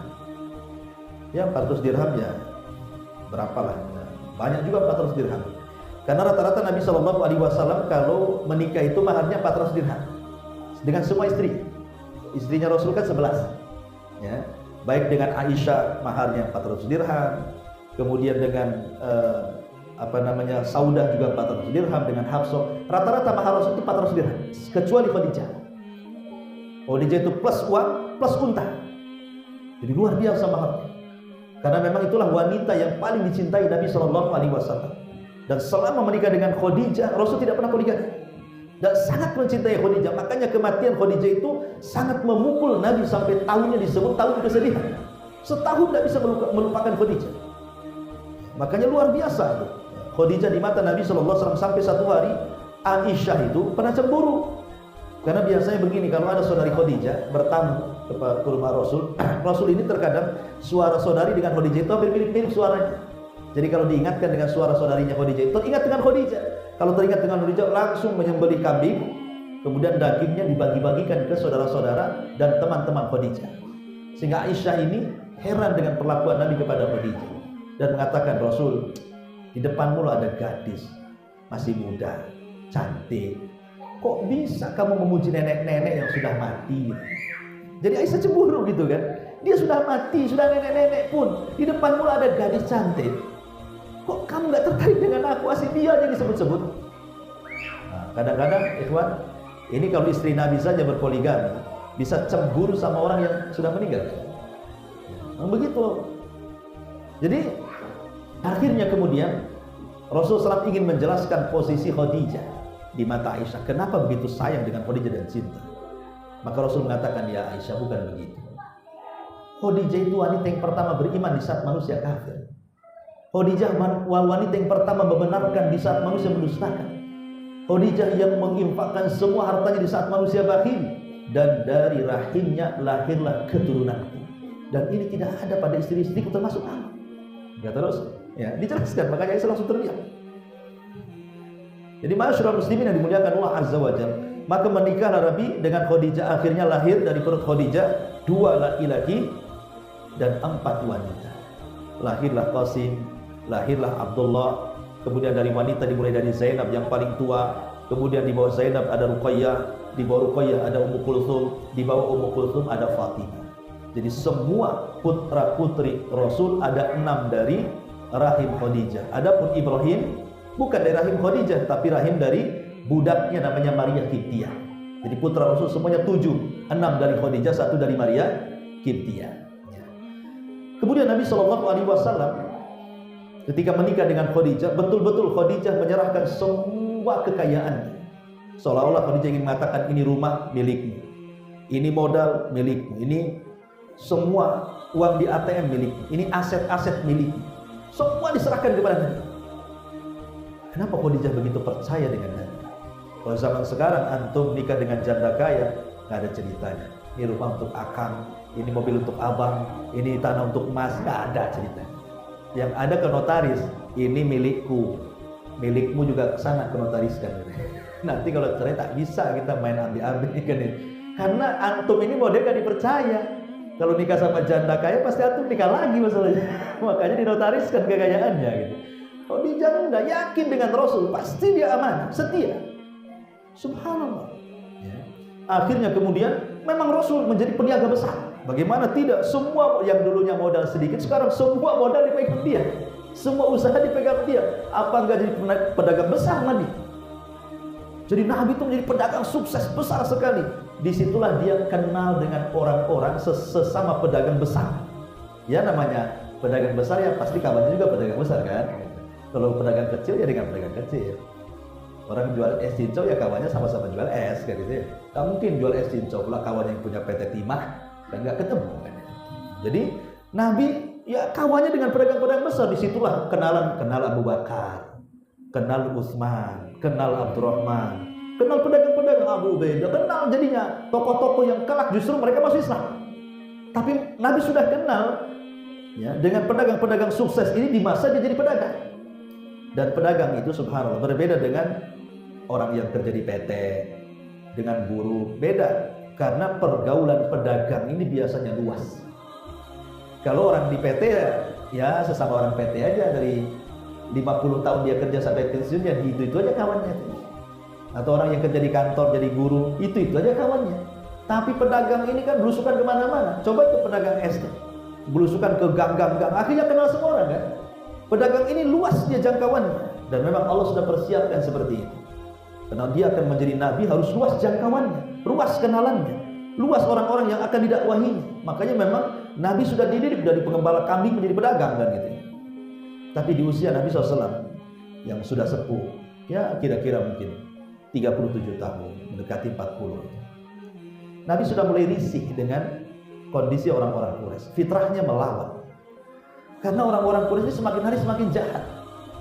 Mabuk di mana-mana, main perempuan di mana-mana, menyembah berhala makin parah. Pokoknya kondisinya makin jahiliyah, jahiliyah lah pokoknya. Jadi fitrah Rasul itu melawan. Kenapa makin rusak seperti ini? Ya, kalau sekarang ini para pengamat politik, wah ini makin rusak Indonesia, ini makin banyak utang macam-macam lah komentar. Kurang lebih seperti itulah kalau mau dikiaskan itu. Jadi mau lihat kerusakan nih. Jadi Rasul akhirnya udah mulai dia malas berdagang. Padahal itu di puncak karirnya, ikhwan. Bagaimana tidak di puncak karir? Rasul menjadi orang paling kaya. Istrinya cantik jelita, anaknya banyak, dihormati oleh manusia, disanjung-sanjung dan disebut Shadiqul Amin. Kurang apa coba? Itu yang kita cari ya. Yang kita cari itu kita jadi orang kaya, istri kita cantik, kemudian anak kita banyak, sukses-sukses, dihargai manusia, dipuji manusia, jadi selebritis dan begitu seterusnya kan. Nabi dapat semuanya. Tapi justru Nabi SAW risih dengan semuanya. Fitrahnya menolak. Dari setelah maka di usia 37 itu mulai dia malas kerja, malas berniaga. Sudah mulai ya kadang-kadang ke Mina, menyendiri sebulan di sana, mikir nanti ke Muzdalifah, nanti kemana lagi. Pokoknya setiap tahun dia sebulan itu kemana-mana lah pokoknya, menyendiri itu untuk berpikir. Sampai ketika usia 40 tahun, 6 bulan sebelum usia 40 tahun, Rasul dikejutkan dengan mimpi. Menurut riwayat Bukhari dari Aisyah radhiyallahu anha, Rasul itu bermimpi aneh. Jadi kalau malamnya bermimpi, besoknya jadi kenyataan. Selama 6 bulan. Besok malamnya mimpi, besoknya jadi kenyataan. Jadi seolah-olah mimpi itu tidak ada yang bayangan, tidak. Semua jadi kenyataan semua. Termasuk dalam mimpinya dia harus naik ke sebuah bukit, kemudian dia harus tinggal di gua, nanti akan datang seorang laki-laki jelmaan malaikat. Semua dalam mimpi sudah ada. Sehingga Rasul mulai ketika sadar 6 bulan setelahnya, dia coba mengikuti alur mimpinya. Di usia 40 tahun, dia pamitan dengan Khadijah, dia akan menyendiri. Maka diikuti alur mimpinya, dia naik ke sebuah bukit gitu ya. Rupanya dalam bukit itu ada gua. Itu yang disebut dengan Gua Hira. Kenapa Rasul diilhami oleh Allah, diwahyui oleh Allah untuk naik ke atas bukit itu? Karena yang namanya atas itu memiliki makna hissiyah dan maknawiyah. Dari Gua Hira itu nampak Mekah di bawah. Secara hissi faedahnya bahwa dia akan diangkat melebihi manusia yang ada di bawah. Yang kedua maknawi, bahwa dia kelak akan menguasai orang-orang yang ada di bawahnya, memerdekakan mereka, memasukkan mereka ke dalam hidayah. Makanya Allah angkat dia ke tempat tinggi. Kemudian Nabi SAW masuk ke dalam gua. Selama 1 bulan Rasul dalam gua. Ada yang mengatakan di tanggal 12, ada yang mengatakan di tanggal 17 Ramadan, ada di tanggal ganjil 21, 23, 25, 27. Pokoknya perselisihan ulama banyak tentang masalah kapan nuzulul Quran itu. Walaupun pendapat yang kuat nuzulul Quran itu ada di 10 akhir Ramadan, di tanggal-tanggal ganjil 21, 23, 25, 27 atau 29. Pokoknya antara tanggal-tanggal ini dah. Ketika Nabi sedang asik tafakur, ya, sedang asik memikirkan kekuasaan Allah Subhanahu wa taala, disitulah di waktu mendekati fajar, tiba-tiba datang Jibril dalam bentuk manusia yang sangat bersih, masuk ke dalam gua. Rasul tidak kaget. Kenapa? Karena sudah ada dalam mimpinya. Makanya Rasul biasa-biasa saja. Kok jadi betul mimpinya nih? Tiba-tiba mendekati Rasul, merangkul Rasul, tiba-tiba membisikkan di telinga Rasul, "Iqra ya Muhammad." Baca wahai Muhammad. Dalam pikiran Rasul, baca itu artinya ya baca tulis. Lah Rasul buta huruf, tidak bisa baca, tidak bisa nulis. Makanya Nabi SAW mengatakan, "Ma ana biqari." Saya tak bisa baca. Ya, saya tak bisa baca. Jibril mengatakan, "Iqra ya Muhammad." Makin dipeluk erat lagi. Kata Rasul, "Saya tak bisa baca," sampai 3 kali. Baru kemudian Jibril mentalkin Rasul dengan mengatakan, "Iqra bismi rabbikal ladzi khalaq, khalaqal insana min 'alaq, iqra wa rabbukal akram alladzi 'allama bil qalam, 'allamal insana ma lam ya'lam." Turun 5 ayat pertama surah Al-Alaq. Dari sini resmi Rasul kita didaulat menjadi nabi. Didaulat jadi nabi. Masalahnya, setelah turun surah Al-Alaq ini, Jibril tidak pernah turun lagi. Sesak dada Nabi. Nabi bolak-balik ke gua, tak ada lagi Jibril datang. Jadi Rasul itu rasa-rasanya, apa yang datang saya itu jin, apa yang datang ke saya itu setan, apa yang datang ke saya itu malaikat, karena nggak turun lagi masalahnya kan, hampir 6 bulan. Jadi sesak dada Nabi itu. Jadi akhirnya mikir, siapa yang datangi aku dalam gua. Jadi setelah 6 bulan Rasul balik lagi ke gua. Mudah-mudahan orang itu datang lagi. Setelah tidak ketemu di gua, dia pun mau pulang. Disitulah dia kaget, rupanya ada suara dari langit. Muhammad, kemari. Muhammad, kemari. Rasul tengok kanan, tak ada orang. Kiri tak ada orang, depan belakang tak ada orang. Siapa yang manggil nih? Kemudian ketika dia betul-betul suara itu didengarkan, rupanya dari langit suara itu. Ketika dia mendongak ke atas, disitulah Rasul tiba-tiba menggigil ketakutan. Kenapa? Rupanya Jibril menjelma sebagai bentuk aslinya. Kalau yang ke gua itu kan tasyakul dengan manusia. Ini bentuk aslinya. Yang satu sayapnya itu terbentang antara terbit matahari dan terbenamnya. Sadal ufuk, bayangkan. Itu satu sayap. Yang kalau kita nengok ke depan kanan sayap, ke belakang sayap, ke kiri kanan sayap, seolah-olah langit ditutupi sayap. Apa nggak menggigil nanti coba? Contoh nih, antum bersih-bersih di got sini, tiba-tiba ketemu ular piton 50 meter. Apa nggak menggigil? Kan gitu. Dalam got lagi bisa diikat kan itu. Itu baru nengok ular tuh. Ular piton menggigil mungkin kita kan nggak pernah melihat ular sepanjang ini gini. Mungkin lari terbirit-birit. Nah, Rasul pun lari terbirit-birit juga. Ketakutan, lari sekencang-kencangnya dia. Kemudian sampai di rumahnya, dipanggil istrinya, ya Khadijah, ya Khadijah, di mana kau Khadijah? Ketika datang Khadijah, ada apa wahai suamiku? Tiba-tiba Rasul mengatakan, dasiruni, selimuti aku katanya. Khadijah kaget selaku istri, ada apa ini kan begitu? Tetapi akhirnya Khadijah pun menyelimuti Rasul, kemudian masuk ke dalam selimut. Kenapa mesti diselimuti? Karena biasanya orang takut itu kalau ingin menghilangkan takut ya masuk ke selimut lah kan. Antum kalau takut kan ambil selimut kan, kan itu ya. Maka mendingan lah, takutnya nanti akan berkurang. Apalagi di situ istri antum masuk sekali kan. Kemudian menghibur, membisikkan di telinganya Rasul, wallahi la yuzikallahu abada. Wahai suamiku, peristiwa itu tidak mungkin menghinakan kamu dah. Peristiwa itu tidak mungkin menghinakan kamu. Engkau ini orang baik. Kalau kau berkata pasti jujur. Kalau ada tamu pasti kau hormati. Kalau ada orang miskin kau bantu. Pokoknya disebutkan akhlak baik oleh Khadijah. Dari situlah kemudian Rasul makin tenang. Akhirnya mulai hilang rasa takut. Cukup sampai di sini? Tidak. Besoknya Khadijah membawa Nabi. Ke siapa? Ke rumah Waraqah ibn Naufal. Masih kerabat Khadijah. Waraqah ini seorang Nasrani, sudah tua, buta matanya. Tapi dia banyak membaca semasa hidupnya.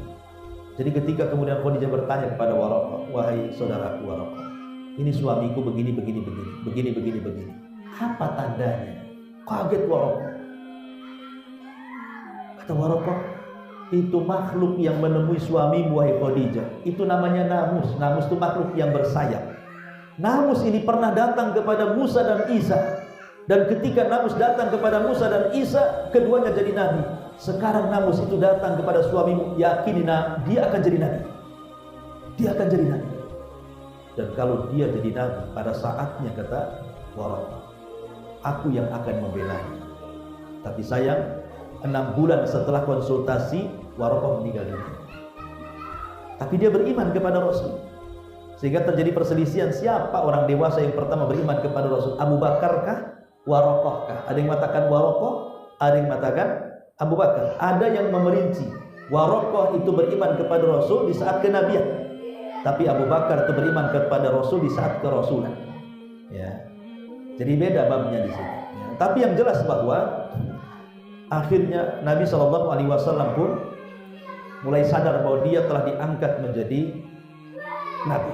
Satu hari, ketika Nabi SAW sedang tertidur pulas sekali, tiba-tiba Jibril datang, memanggil Nabi SAW, ya ayyuhal muddathir qum fa'anzir. wa rabbaka fakabbir wa thiyabaka fatahhir wa rujza fahjur wa la tamnun tastakthir wa li rabbika fasbir. Orang yang berselimut, bangun. Turun surah Mudaththir. Orang yang berselimut, bangun. Ya ayyuhal mudaththir, qum fa'anzir. Qum, berdiri.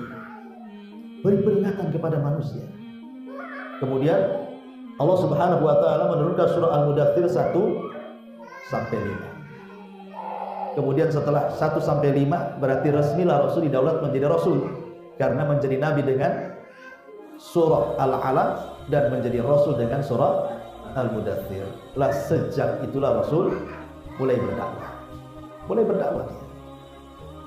Lah Nabi SAW 3 tahun pertama itu disebut dakwah sirriyah. Artinya dakwah sirriyah itu dakwah tidak terang-terangan, door to door, ngajak kawan-kawan. Dulu waktu dagang, datang kepada Abu Bakar, itu kan kawan dagang dia. Abu Bakar, mau enggak engkau mengakui aku ini seorang Nabi dan Rasul? Mau enggak engkau mengucapkan asyhadu an la ilaha illallah wa anni rasulullah? Kemudian Rasul membacakan wahyu yang turun kepadanya. Subhanallah, Abu Bakar tidak pernah ragu. Ketika diajak langsung beriman. Itulah satu-satunya manusia saat beriman tidak ada mikir-mikir itu Abu Bakar. Yang lain mikir-mikir dulu, betul ke dia Nabi? Jangan-jangan Nabi palsu. Masih diteliti kalau yang lain. Abu Bakar tidak. Ketika Rasul menawarkan Islam, langsung dia bersahadat. Makanya wajar kalau disebut siddiq dia. Orangnya jujur, orangnya benar. Karena tidak ada tawar-tawaran, tidak ada mikir-mikir lagi tuh. Subhanallah. Lah di tangan Abu Bakar inilah banyak orang masuk Islam. Kemudian Abu Bakar menarik Utsman bin Affan. Yuk kita masuk Islam. Dibawa ke Nabi, akhirnya masuk Islam. Kemudian Abu Bakar menarik Abu Ubaidah, ayo kita datang pada Nabi, masuk Islam. Kemudian menarik juga Zubair bin Awam, akhirnya masuk Islam. Kemudian juga menarik siapa lagi? Utsman bin Maz'un, menarik pokoknya 10 sahabat yang dijanjikan masuk surga, sebagian besar masuk Islam di tangan Abu Bakar. Abu Bakar ini luar biasa jasanya. Ya, belum lagi dia merdekakan Bilal, Zunairah, Khobab, pokoknya banyak budak-budak dimerdekakan dia. Kemudian semuanya jadi orang mulia. Memang mulia sekali Abu Bakar. Masyarul muslimin yang dimuliakan Allah Azza wa Jalla, ketika itu kan Nabi SAW harus punya markas, harus punya pesantren kan itu ya, kata bahasa kita ini. Makanya ketika kemudian ada anak muda dari Bani Mahzum, kabilahnya Abu Jahal, namanya Arqam ibn Abi Arqam, itu dari kabilahnya Abu Jahal. Itu satu-satunya orang yang masuk Islam dari kabilahnya Abu Jahal. Lah punya rumah di atas Bukit Safa. Yang sekarang sih rumahnya sudah nggak ada karena jadi tempat sa'i di situ. Dulu rumahnya itu di atas Bukit Safa, itu rumahnya Arqam bin Abi Arqam itu. Artinya dekat dengan Ka'bah, dan dia anak muda usia 17 tahun. Kemudian juga dia dari kabilah musuh Nabi, sehingga orang tidak akan nyangka bahwa di situ pesantrennya Nabi kan gitu ya. Karena terlahir dari musuh Nabi, kemudian rumahnya dekat dengan Ka'bah, dan dia pun masih muda. Kalau berkumpul kan harusnya kan di rumah-rumah orang-orang yang tua kan gitu. Jadi nggak nyangka selama 3 tahun Rasul menjadikan rumah Arqam bin Abi Arqam itu dijadikan rumah Islam pertama. Disitulah markas dakwah. Ya. Akhirnya satu persatu masuk ke rumah Arqam. Dari 1, 2 sampai 10 orang, dari 10 orang sampai 20, 20 sampai 30, dan ditutup dengan keislaman Umar di angka 40 orang. Ya, jadi di rumah Arqam ini yang terakhir adalah Umar bin Khattab masuk Islam. Dialah yang menutup angka 239. Dengan masuknya Islam, Umar menjadi 40 orang, genap 40 orang, maka genaplah 3 tahun Rasul berdakwah sirriyah. Umar protes sama Nabi, Rasul, kita ini di atas kebenaran, ngapain sembunyi-sembunyi gitu. Rasul awalnya masih berikan alasan. Kata Umar, terang-terangan aja, ngapain sembunyi-sembunyi katanya. Akhirnya Rasul pun luluh dan mengizinkan Umar untuk berdakwah terang-terangan. Lah setelah 3 tahun di rumah Arqam disinilah, maka Umar dengan Hamzah memimpin para sahabat yang 40 orang itu, kemudian salat bersama-sama di depan Ka'bah mengiklankan keislaman. Dari situlah terbuka Islamnya para sahabat. Kemudian turun ayat di situ kepada Nabi SAW, wa anzir ashiratakal aqrabin, wahai Muhammad peringatkan tuh kerabat-kerabat dekat. Akhirnya Nabi pun naik ke Bukit Safa, dipanggilnya semua kerabat-kerabat. Kemudian setelah dipanggil, Rasul mengajak mereka ke dalam tauhid. Tetapi rupanya di tengah-tengah kerabatnya ada orang namanya Abu Lahab, pamannya sendiri. tiba-tiba ngamuk-ngamuk di situ dan mengatakan, "Ali hadza jama'tana tabban laka sa'iral yaum ya Muhammad." Oh, untuk ini kau kumpulkan kami, celaka satu hari ini wahai Muhammad. Disitulah mulai benih-benih kebencian Abu Lahab kepada Nabi. Maka dia langsung memerintahkan putranya Utbah dan Utaibah, ceraikan untuk istri-istri. Mulai benci kepada Nabi. Dan dia orang yang pertama sebelum ada Abu Jahal yang memusuhi, sebelum ada Al-Walid, sebelum ada Umayyah, dialah orang yang pertama memusuhi Nabi. Pamannya sendiri Abu Lahab. Makanya kemudian turun ayat yang melaknat Abu Lahab. Sejak turunnya ayat ini sampai hari ini, sampai kiamat dibangkitkan, Abu Lahab dikutuk oleh semua kaum muslimin dengan surat Tabbat yada Abi Lahab wa tab ma aghna anhu maluhu wa ma kasab sayasla orang dzata lahab wa imra'atu hammalatal hatab fi jidha hablum min masad. Subhanallah, ayat ini tidak diselipkan Allah dalam surah Al-Baqarah, tidak diselipkan oleh Allah dalam surah Al-Imran, tidak diselipkan Allah dalam surah Al-Anfal. Kenapa? Kalau ayat ini di tengah-tengah Al-Baqarah, Al-Imran, Al-An'am, Al-Anfal, Al-A'raf, siapa yang baca? Tapi ketika Allah sendirikan surat ini menjadi surat pendek dalam juz amma, anak kecil pun hafal Tabat. Antum aja hafal, Pak Imam saja si Tabat saja, kan nggak ada surat lain. Ya kan? Coba dikutuk sampai kiamat dengan turun ini. Semua orang baca, coba kan? Karena dia yang pertama kali mencaci maki Nabi. Al-jaza min jinsil amal. Turun surat Tabat, diletakkan di surat yang paling pendek, dibaca semua orang. Sampai anak kecil aja mencela si Abu Lahab. Subhanallah ya. Lah akhirnya kemudian ketika Rasulullah SAW sedang berkhutbah, dipotong sama Abu Lahab, dicaci maki. Oh ini begini. Pokoknya terus Rasul diam saja, tidak membalas. Karena pertama dia tahu pamannya, yang kedua tujuan Rasul bukan membalas orang yang berbuat jahat. Kalau Rasul menghabiskan membalas orang yang berbuat jahat, orang berbuat jahat itu tidak akan habis-habisnya. Sampai kapan tujuan dakwah tidak akan tercapai. Ya, makanya ingat, tiru Nabi. Jangan pikirkan orang yang mencela antum. Jangan ladeni orang yang menggibah antum. Jangan ladeni orang-orang yang ngomong tentang antum jelek-jelek. Jangan ladeni. Fokus saja antum ke sana. Fokus kerja, fokus dakwah, pasti berhasil. Tapi kalau antum sedikit-sedikit disakiti di sini, antum malas di PT ini, kenapa? Orang itu rasanya nggak enak dengan saya. Pindah PT antum. Nanti di PT itu disakiti lagi, pindah lagi PT. Sampai kapan antum jadinya? Gitu? Nah, tapi Rasul punya agenda yang besar, makanya tidak melayani celaan cemoohannya si Abu Lahab, karena ada prioritas yang paling tinggi dibandingkan itu. Tapi walaupun Rasul tidak membantah Abu Lahab, bukan Allah diam saja, tidak. Balasannya dari Allah. Allah tidak rela walinya dicaci maki. Maka Allah mengirim Jibril membawa surah Tabat, Al-Lahab. Kemudian Jibril langsung memasukkan di dada Rasul, dan Rasul langsung hafal, seolah-olah Allah mengatakan, "Hei Muhammad, baca sekarang di hadapan orang-orang." Maka ketika Abu Lahab ngoceh sana sini, ngaca sini, tiba-tiba Rasul mengatakan, "A'udzubillahi minasyaitonirrajim. Bismillahirrahmanirrahim. Tabat yada Abi Lahab wa tab." Celaka kedua tangan Abi Lahab dan binasa. Ma aghna anhu maluhu wa ma kasab. Semua usaha, daya dan upaya serta keturunannya tidak bermanfaat bagi dia. Saya selana rong data Nabi akan masuk ke dalam api yang menyala-nyala. Coba, saya sebuah mer'atu hammalatan. Begitu juga istrinya yang kesana kemari ngadu domba juga, Ummu Jamil. Hammalatal hatab fi jidha hablum masad, akan dikalungkan di lehernya sabut kelapa dan akan menyala menjadi api besar di lehernya. Subhanallah, ikhwan. Ma'asyiral muslimin yang dimuliakan Allah Subhanahu wa taala. Akhirnya orang Arab itu tidak pernah loh sebelumnya mendengar Quran kan? Tapi orang Arab terbiasa mendengar syair dan menghafalnya. Jadi sangkanya surat Tabat itu syair, dihafal sama orang yang hadir di situ, kemudian dibaca oleh mereka, disangka syair, bukan Quran. Jadi setiap hari setelah membaca surat Tabat ini, kemudian ditangkap oleh telinga orang kafir, orang Quraisy. Tiba-tiba mereka ketika buyar pulang, yang di pasar baca, yang di jalan baca, yang di kerumunan baca. Apa enggak stres ya Abu Lahab? Kenapa orang kok menyair saya, menukil-nukilkan perkataan Nabi kan gitu? Lah istrinya kan nggak hadir di situ, namanya Arwa bintu Harbin. Istrinya bukan orang biasa Abu Lahab itu. Dia adik daripada pemimpin Quraisy, Abi Sufyan bin Harb. Mau istrinya, suaminya dibicarakan di jalan-jalan, di pasar-pasar, di kerumunan orang, dibacakan surat Tabat, disangka syair kan itu. Bawa batu istrinya. Nyari Nabi. Orang wajar dia. Kenapa dia mencela suami saya, katanya. Dah cari, rupanya Rasul sedang duduk-duduk bersama Abu Bakar di Ka'bah sambil bersandar di kiswah begitu. Dari kejauhan Ummu Jamil udah pegang batu. Abu Bakar mengatakan, Rasul, Ummu Jamil nampaknya tidak baik dia kesini. Kata Rasul, biarkan saja dia datang. Dia ngomong apa nanti? Tiba-tiba setelah datang, Allah butakan kedua mata Ummu Jamil. Di depannya ada Nabi, tidak kelihatan.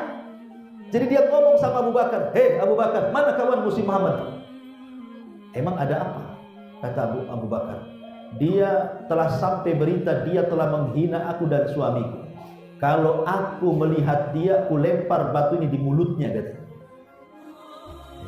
Dia mengatakan, la in ra'aituhu la aqamnahu bihadzal fihri fa. Dia mengatakan, kalau kulihat dia, aku lempar mulutnya, katanya. Kemudian dia mengeluarkan syair, muzammaman asayna wa dinahu qalaina, dan begitu seterusnya. Ya. Muzammam itu artinya orang yang dicela. Kalau Muhammad orang yang dipuji. Jadi setelah Jamil pergi, Arwah bintu Harbin itu, kata Rasul, lihat Abu Bakar, dia salah orang. Namaku Muhammad, dia sebut-sebut saya Muzammam, katanya. Nama dia Muhammad, dia bersair Muzammam bukan nama saya, biarkan aja dia bersair, katanya. Subhanallah sebagainya. Akhirnya Rasul SAW pun mulai berdakwah terang-terang. Nah, disitulah banyak sekali tantangan Nabi, banyak sekali. Sampai Nabi pernah diletakkan kotoran. Sampai Nabi SAW sepanjang jalan ke rumahnya diletakkan kotoran Abu Lahab. Coba bayangkan, sampai Hamzah mendengar bahwa Abu Lahab itu mencaci maki Rasul, meletakkan kotoran di pintu rumah Rasul. Ngamuk dia. Padahal belum masuk Islam Hamzah itu. Datang kepada Abu Lahab, diambilnya kotoran diletakkan di depan rumah Nabi, ketemu Abu Lahab ditaruh di kepalanya dan mengatakan, mana akhlak? Mana akhlakmu? Apa kau tahu kau menyakiti siapa? Kau menyakiti anak saudaraku sementara aku berada di atas agamanya. Padahal dia belum masuk Islam, dia ngomong begitu. Ya. Dia ngomong gitu belum masuk Islam. Tapi subhanallah, perkataan baik itu kadang-kadang jadi hidayah. Dia kan hanya ingin membela saja Rasulullah. Di depan Abu Lahab dia mengatakan, kau berani-beraninya sama dia sementara aku berada di atas agamanya. Rupanya kata-kata itulah yang mengirim Hamzah masuk Islam. Masuk Islam akhirnya dia, Hamzah. Kemudian setelah Hamzah masuk Islam, disusul Umar masuk Islam. Makanya kuat Islam itu. Tapi walaupun mereka berdua masuk Islam, tetap namanya musuh-musuh Islam lebih kuat dan lebih banyak jumlahnya. Makanya Rasul tertekan sampai pada waktunya. Maka Bani Hashim ditekan oleh Abu Jahal itu. Serahkan Muhammad kepada kami, kami akan bunuh dia. Kalau tidak, kami akan boikot kamu. Akhirnya Bani Hashim tak menyerahkan Nabi. Walaupun mereka tidak semua Muslim, banyak juga yang kafir. Tapi orang Arab itu kan namanya fanatik kesukuan kan tetap ada. Fanatik kesukuan itu. Jadi mereka tidak mau menyerahkan Nabi. Karena mereka tidak mau menyerahkan Nabi, maka sepakat 18 kabilah memboikot 2 kabilah Bani Hashim. Pertama, Bani Muthalib dan juga Bani Hashim diboikot. Tidak boleh bicara dengan mereka, tidak boleh ngirim makanan kepada mereka, tidak boleh mengawini mereka, tidak boleh memberikan akses apapun jual beli dengan mereka. Selama 3 tahun mereka kelaparan, ya. Sampai akhirnya Allah takdirkan perjanjiannya dimakan rayap. Ketika perjanjian dimakan rayap dalam Ka'bah, itulah berarti dengan hilangnya perjanjian itu berarti hilang pula boikot itu. Maka 3 tahun disitulah harta Nabi dan Khadijah habis. Selama pemboikotan itu hartanya habis. Karena untuk memberi makan 2 kabilah, coba bayangkan, banyak jumlahnya 2 kabilah itu habis hartanya, disinilah bangkrutnya Nabi. Tapi Rasul tidak menyesal, ini perjuangan dakwah. Harta itu buat apa, yang penting lillahi ta'ala. Lah, semenjak pemboikotan 3 tahun sampai kelaparan, sampai makan daun dan akar, itulah Abu Thalib sakit. Kemudian setelah dia sakit, akhirnya kemudian meninggal. Disusul dengan Khadijah sakit juga, akhirnya meninggal. Maka tahun itu disebut tahun kesedihan. Ketika Rasul sudah tidak ada backingan, bahasa kita ya, maka orang Quraisy mulai membidik Rasul untuk membunuh. Rasul tahu kalau dia tetap di Mekah pasti dibunuh. Maka Rasul terpikir ingin mencari areal baru untuk berdakwah. Terpikir dia ke Taif. Berangkat dia ke Taif. Sampai di Taif bukan diterima, dilempari batu lagi. Sampai balik lagi ke Mekah, tidak berani masuk karena diancam dibunuh. Rasul terpaksa harus tinggal di perbatasan Taif dan Mekah. Mau ke Taif dilempari, mau masuk ke Mekah diancam bunuh. Terpaksa dia beristirahat di kebun kurma milik Mughirah. Ya. Kemudian ketika dia mendapatkan perlindungan dari Adi bin Hatim, maka Rasul pun kemudian balik ke Mekah, tapi dia tidak berani dakwah terang-terangan. Balik lagi kepada dakwah sirriyah. Kepada dakwah sirriyah. Ya. Karena kalau terang-terangan jelas dia dibunuh. Maka Nabi SAW akhirnya makin sedih dengan peristiwa itu. Disitulah Allah ingin menghibur Rasul dengan apa? Dengan cara mengisra mi'rajkan Nabi. 1 tahun sebelum hijrah, Nabi Isra Mi'raj. Isra Mi'raj ini menarik, kenapa? Karena perjalanan Rasul ini bukan perjalanan biasa, ini perjalanan spiritual untuk betul-betul menenangkan Nabi yang sudah acak-acakan hatinya. Pertama diperjumpakan dengan siapa? Dengan Adam di langit pertama. Apa hikmahnya? Sebagaimana Adam hijrah dari sorga ke dunia, maka engkau pun akan hijrah dari Mekah ke Madinah. Kemudian berjumpa di langit kedua dengan siapa? Dengan Yahya dan juga Nabi Isa. Artinya sesampainya kau di Madinah, kedua Nabi ini dimusuhi orang Yahudi, maka engkau juga akan dimusuhi orang Yahudi. Kemudian naik ke langit ketiga, berjumpa dengan siapa? Nah, langit ketiga berjumpa dengan Nabi Yusuf. Nabi Yusuf itu dicelakakan oleh saudaranya, dicemplungkan ke sungai, dihasadi oleh keluarganya.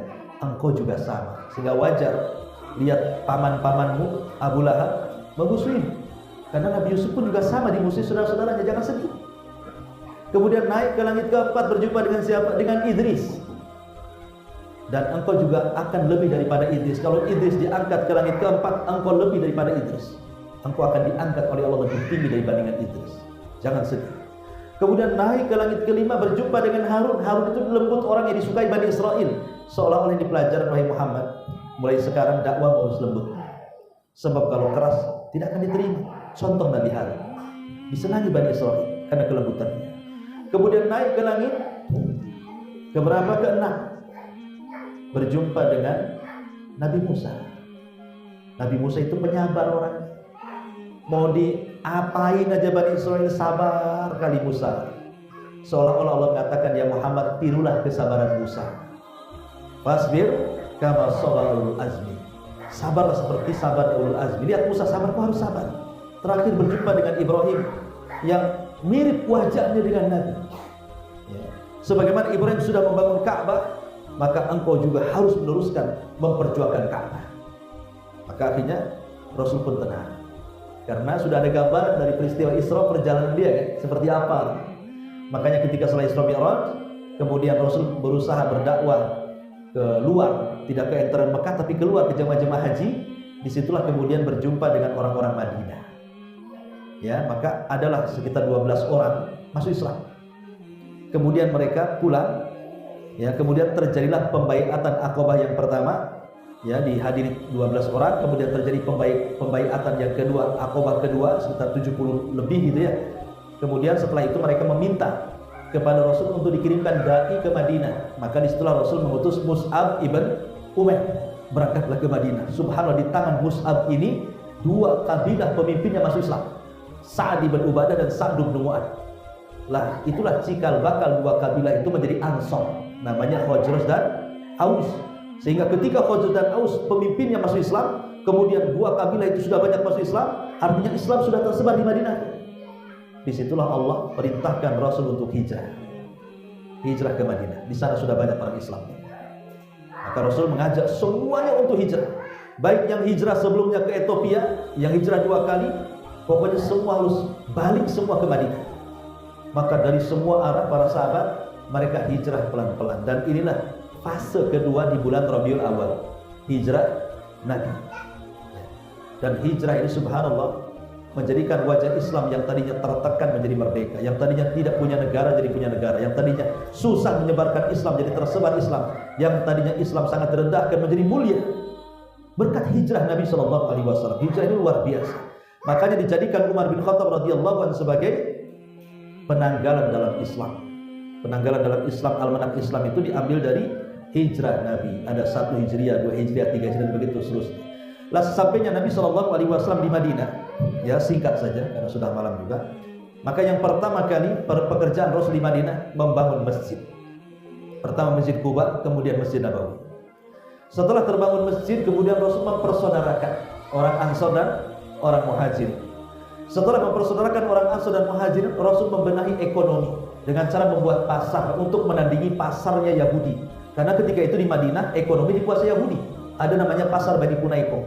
Maka Rasul membuat pasar di samping Bani Kunaiko untuk meruntuhkan ekonominya. Subhanallah. Dengan sistem Islam, pasar yang dibangun 2 tahun oleh Rasul mampu meruntuhkan pasarnya Yahudi. Ya, pasar Yahudi. Makanya orang Arab pandai dagang dari dulu. Pandai dagang cuma 2, Arab sama Cina. Yang bisa melawan orang Cina ya orang Arab lah kan itu. Gitu. Repotnya atau bapak Arab, ibu Cina. Itu 2 punya darah di situ. Bisa langsung gabungkan ilmu dagang. Jadi intinya bahwa setelah tumbang ekonomi Yahudi, maka Islam naik. Mulailah ketika itu orang-orang Yahudi mulai berkhianat. Dimulai daripada Bani Nadir, kemudian Bani Kunaiko, kemudian Bani Quraidah, terakhir Khaybar, perang Khaybar. Akhirnya orang Yahudi terusir semua dari Madinah karena berkhianat. Ya. Kemudian di ujung hayat Rasul berperang melawan Nasrani di perang Tabuk, dan itulah perang terakhir yang dipimpin Nabi SAW berawal dari perang Badar berakhir dengan perang Tabuk. Itulah yang dipimpin Nabi SAW melawan Imperial Romawi Nasrani. Karena musuhnya bukan musyrik, bukan Yahudi lagi. Ya, sudah ngarahnya ke Palestina. Artinya dari zaman Nabi itu sudah Rasul ingin menguasai Palestina. Dimulai dari perang Tabuk itu sebenarnya. Karena ketika itu Palestina kan dikuasai Imperial Nasrani, Romawi. Jadi Rasul itu sudah, dan Tabuk itu sudah mendekati perbatasan Syam. Ya, sudah mau ke Palestina sana ngarahnya. Jadi pembebasan Palestina itu sudah ada sejak zaman Nabi sebenarnya, di perang Tabuk itu permulaannya. Tapi sayang, setelah kemudian terjadi Fatu Mekah, kemudian semua orang Mekah masuk Islam, Madinah juga masuk Islam, tidak ada yang kabilah-kabilah kecuali semua masuk Islam, sampai ke Yaman sana utusan-utusannya masuk Islam. Jadi Islam sudah menyebar ke seantero Hijaz gitu ya, sampai ke negeri Yaman. Maka sempurnalah dakwah Nabi SAW selama 13 tahun di kota Mekah dan 10 tahun di kota Madinah. Artinya Rasul berdakwah 33 tahun ya, 23 tahun apa? 23 tahun, 10 tahun di Madinah dan 13 tahun di kota Mekah. Jadi 23 tahun Rasul berdakwah dan berhasil kemudian menyampaikan risalah Allah Subhanahu wa taala. 5 hari sebelum wafatnya Rasul, Nabi SAW sempat menziarahi kuburan Uhud untuk mengingatkan jasa mereka. Kata Bung Karno itu, jangan lupa dengan jas merah, jangan lupa dengan sejarah. Jadi sahabat dibawa berziarah ke kuburan Uhud itu seolah-olah Rasul ingin katakan, kalau bukan karena Allah kemudian mereka yang dikubur ini, tentu kita ini tidak seperti sekarang. Jadi penting mengenang pahlawan kan. Rasul mengenangkan pahlawan kepada para sahabat perang Uhud. Karena orang-orang hebat itu yang meninggal di perang Uhud banyak. Maka para sahabat yang masuk Islam belakangan dikenalkan sama Nabi, inilah para pendekar Islam. Kalau bukan karena Allah kemudian mereka, kita tidak seperti ini. Kemudian Rasul pun menangis. Ya. Setelah mendoakan penduduk Uhud yang 30 syuhada Uhud, 70 syuhada Uhud, kemudian Rasul pulang. Di tengah jalan Rasul SAW tiba-tiba menangis dan menangis. Kemudian sahabat berkata, Rasul, kenapa Anda menangis? Kata Rasul, asfaqtu li ikhwani, aku rindu dengan teman-teman. Kata sahabat, bukankah kami teman-teman wahai Rasul? Kata Rasul, bukan, kalian bukan temanku, engkau atau kalian sahabat. Lalu siapa yang dimaksud temanmu kalau kami bukan temanmu? Kata Rasul, teman-temanku mereka adalah orang-orang yang beriman di sepeninggalku, padahal mereka tidak pernah melihatku. Nah, itulah kita. Rasul rindu dengan kita. Makanya setelah kemudian Nabi SAW pulang, tiba-tiba Rasul jatuh sakit merasakan racun yang pernah dimakan dia. Karena ketika selepas perang Khaybar, Rasul diracun oleh siapa? Oleh wanita Yahudi namanya Zainab bintul Haris. Pura-pura ngundang makan, rupanya paha kambing udah dilumuri racun. Termakan sama Nabi sedikit tuh. Tapi tidak semua, karena paha kambing itu tiba-tiba bicara. Kata paha kambing, wahai Muhammad, jangan kau makan aku, katanya, karena aku sudah dilumuri racun. Ini mukjizat. Ya, paha kambing bisa bicara. Akhirnya Rasul langsung mementahkan. Tapi ada satu sahabat yang ikut makan termakan racun, meninggal setahun setelahnya. Kemudian Rasul merintahkan Zainab yang menaruh racun untuk dibunuh sebagai kisos karena meninggal orang yang diracun. Walaupun ada yang mengatakan dia masih sama yang meracunnya, tapi Rasul tidak membalas. Ya.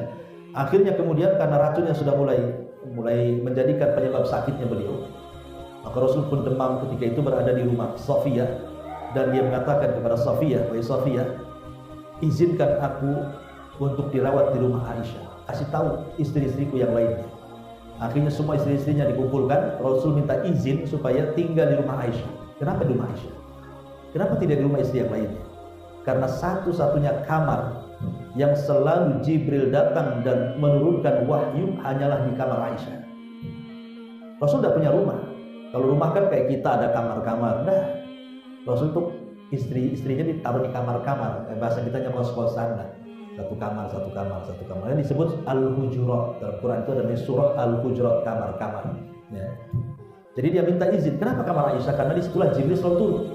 Dan Jibril tidak pernah turun di kamar istri-istri yang lain. Setelah istri-istri yang lain membolehkan, maka Rasul pun dirawat di rumah Aisyah. Apalagi rumah Aisyah dempet dengan Masjid Nabawi. Buka saja sudah masjid. Ya, buka pintu sudah masjid.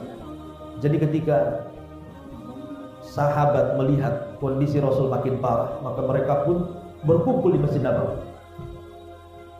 Hiruk pikuk mereka masuk ke kamar Aisyah. Rasul mendengar dan mengatakan, "Ya Aisyah, ada apa di luar itu?"